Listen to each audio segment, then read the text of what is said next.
Alright, so the book I chose was Winter Notes from Montana by Rick Bass.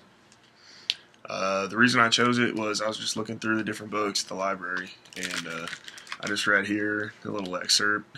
Uh, Rick Bass describes the wildness and freedom of the valley people, the slow motion quality of life, as it were, 100 years ago.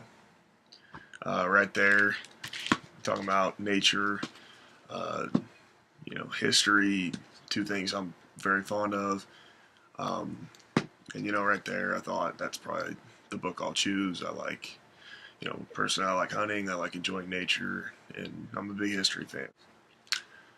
To talk about what I did like about the book was, for one, how spontaneous and new it was for a man and his girlfriend from the South to just decide they wanted to move west and uh, ended up in northwest Montana in a town of 30 with no electricity and basically just had to adapt to an entirely new climate, uh, an extremely unusual living situation where life is more about survival and wintering as a verb.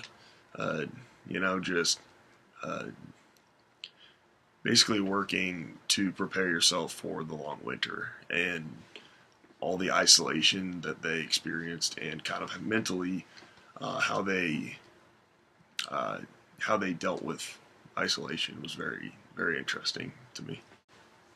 Something I really liked was one of the biggest cultural things in the book was on page 128 where it says, "You don't ask for anything in this country, not for the time of day, not for help building your house, not for a tow when you're stuck. This is not to say that these things will be offered, but the basics of communication, words, have never evolved out here. Not yet. With the distances so great and the people so few, and I hope they never will. Actions are the way to communicate, not words."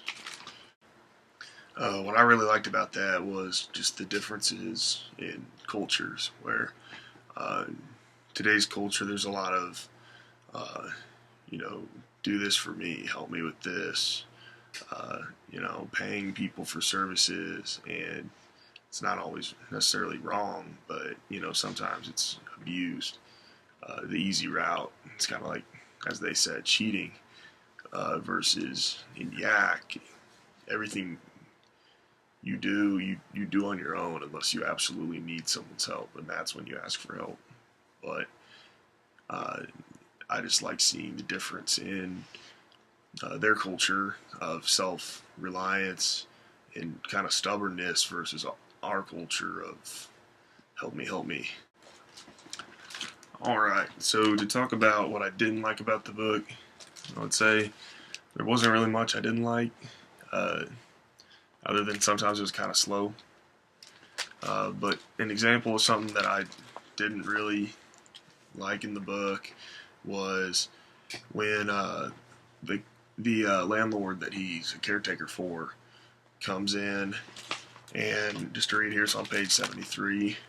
Um, he says he's a great guy and so is his fiance. It's just that, well, can't he see I'm trying to write? So what if the place slips, goes downhill a little? I just didn't understand why he thought it was okay that he could let it slip for his writing, but there was really no other excuses for laziness. Like he did not agree with laziness in any way, but for some reason, when it came to his writing, it was okay that he could let the place slip. I didn't really understand that.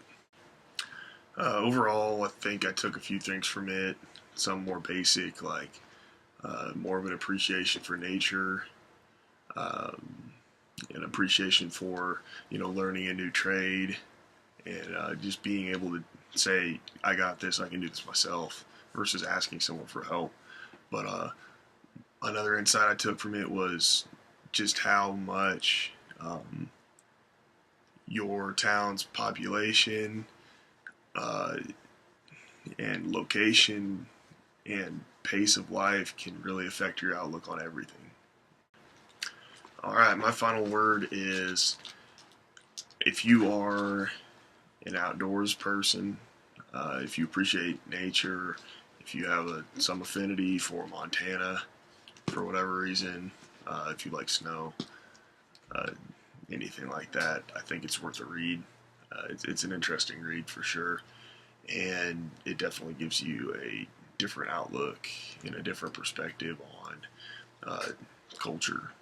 So I would definitely recommend giving it a read.